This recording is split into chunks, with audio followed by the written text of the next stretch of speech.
Subscribe now and press the bell icon. Never miss an update. Traveler Karunesh.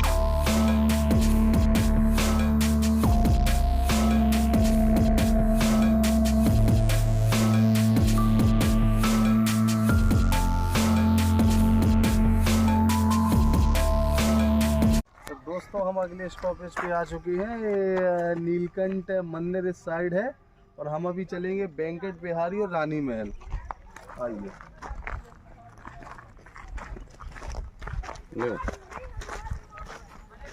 बन गए हम down.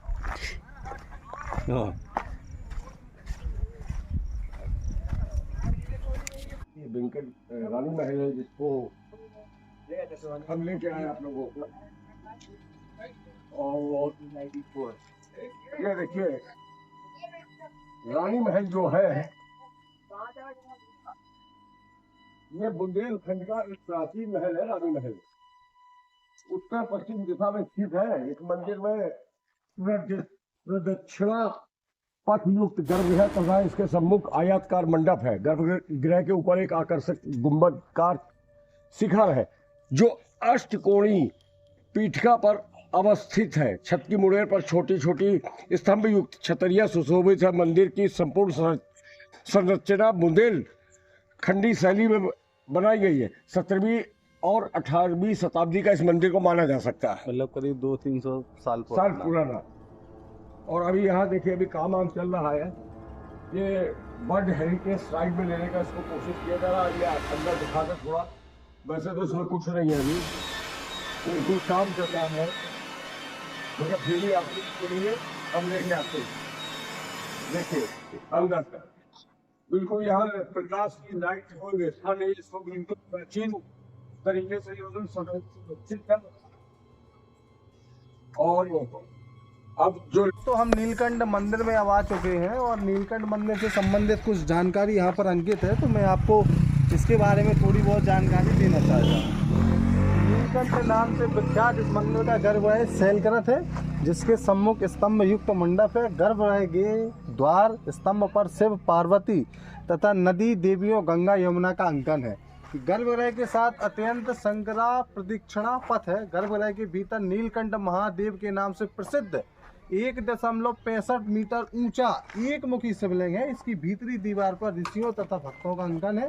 इस मंदिर के स्तंभों और दीवारों पर कई अभिलेख अंकित हैं जिनमें चंदेल शासक मदन वर्मा का 12वीं शताब्दी का अभिलेख महत्वपूर्ण है। निर्माण काल की दृष्टि से गर्भगृह को गुप्त कालीन व इसके मंडप को चंदेल कालीन माना जा सकता है। इसके अतिरिक्त मंडप के बाएं पार्श्व में ऊपर स्वर्गारोहण नामक एक विशाल शैलोत्तीर्ण जलाशय निर्मित है। यहाँ स्थित खड़ी हुई षोडशभुजी काल भैरव गजानतक शिव की 7.3 मीटर ऊंची विशाल प्रतिमा विशेष रूप से दर्शनीय है। आइए मैं आपको बताता हूं जो इस चीज़ में अंकित है, इसमें जो अंकित किया गया है उसके बारे में आपको दिखवाता हूं। दृश्य दिखाना चाहता हूं जो मैं अपनी ज़िंदगी में पहली बार इस दृश्य को देख रहा हूं, बहुत अच्छा अनुभव कर रहा हूं। तो मैं आपसे बोलना चाहूँगा कि आप एक बार इस दृश्य को देखिए और इसको अनुभव करिए, और हो सके तो आप भी अपनी ज़िंदगी में कभी ना कभी एक बार यहाँ पे ज़रूर आइए, क्योंकि यहाँ प्रकृति से एकदम सुंदरता बहुत ज़्यादा है। दिखाइए प्लीज़।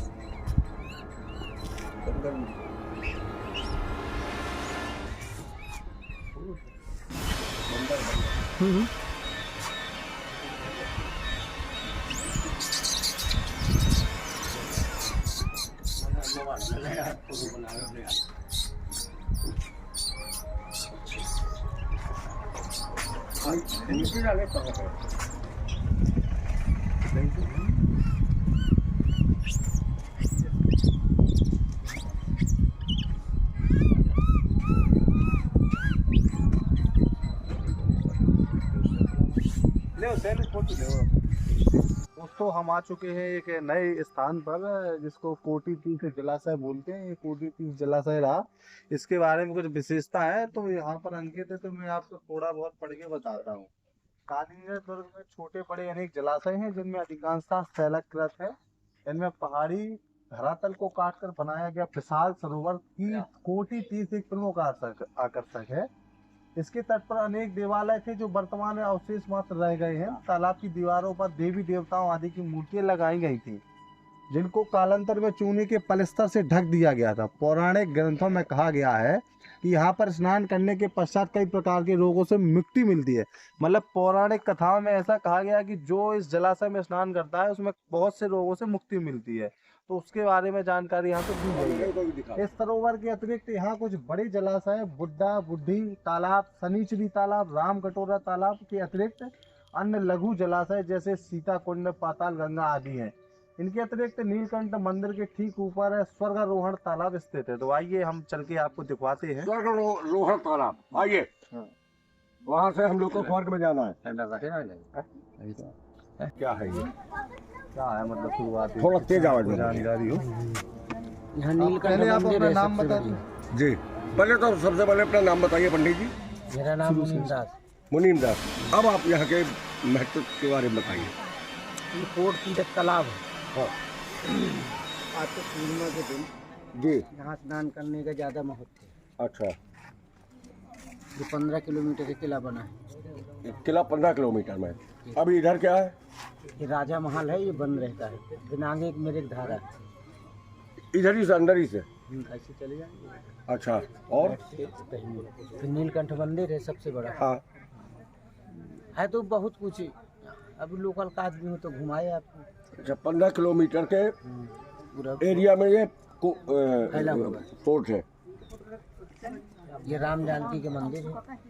अच्छा,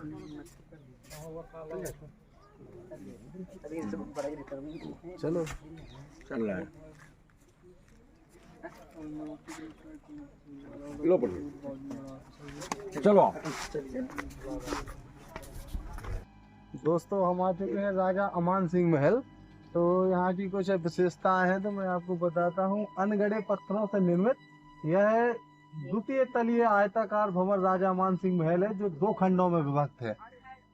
महल के पूर्वी भाग में एक आंगन, पूर्व एवं दक्षिण दिशा में कक्ष तथा उत्तरी दिशा में स्तंभों पर आधारित 2 मंजिला गलियारा युक्त दालान के अवशेष आज भी विद्यमान है, मतलब आज भी हैं। महल का पूर्वी एवं पश्चिमी भाग प्रवेश द्वार युक्त एक दालान से जुड़ा है। महल के भीतर प्रवेश करने पर एक विशाल आंगन है, जिसके 3 ओर स्तंभ युक्त गलियारे हैं। संपूर्ण भवन चूने से पलस्तर किया गया है, जिसे सुंदर पच्चीकारी एवं अलकरण कर सुसज्जित किया गया है। दूसरी मंजिल पर बने अधिकांश कक्ष भग्नावस्था में है। वर्तमान में इस भवन में कालिंगर से प्राप्त मूर्तियों का संग्रह है। राजा अमान सिंह महल दिखाइए हमारे दर्शकों को। और ये हमारे डायरेक्टर साहब चैनल के कर्मदेव शर्मा जी थके हुए हैं पूरी तरीके से भैया, लेकिन फिर भी आप लोगों के लिए बराबर मेहनत करने के बाद करवा रहे हैं।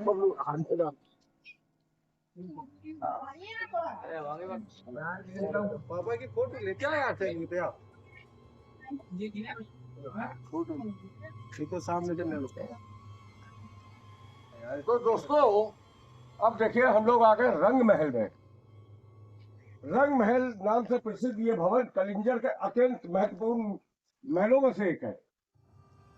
संभवतः चित्रों के अंकन के कारण इसका नाम रंग महल पड़ गया है, जिसके अवशेष यदाकदा आज भी अंदर साइड देखे जा सकते हैं।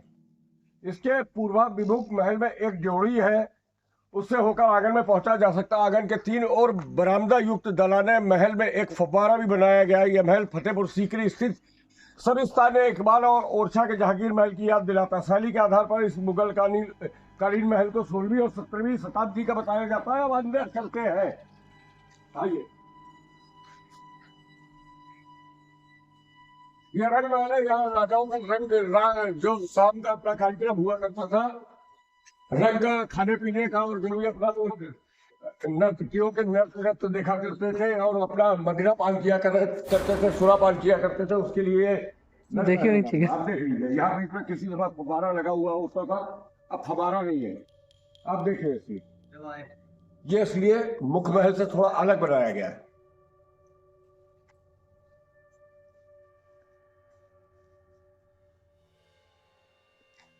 रंग महल का मतलब ही हुआ राग और रंग। महाराजाओं के समय में मदिरापान और नर्तकियों के जो नृत्य हुआ करते वो देखा करते थे और अपना मन लगाया करते थे। आइए,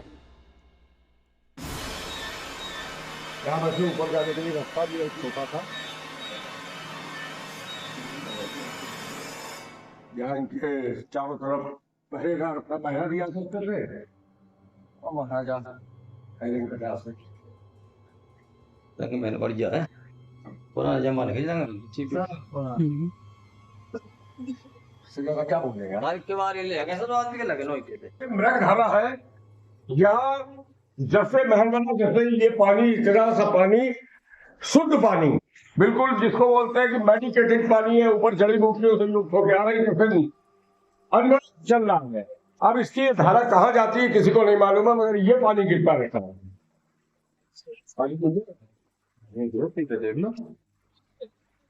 देखिए मैं इसको पी के बता रहा हूँ, ठंडा भी है और इसका स्वाद भी थोड़ा अलग हट गया।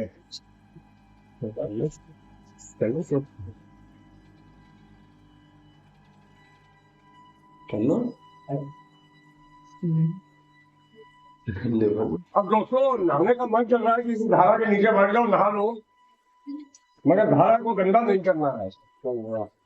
आइए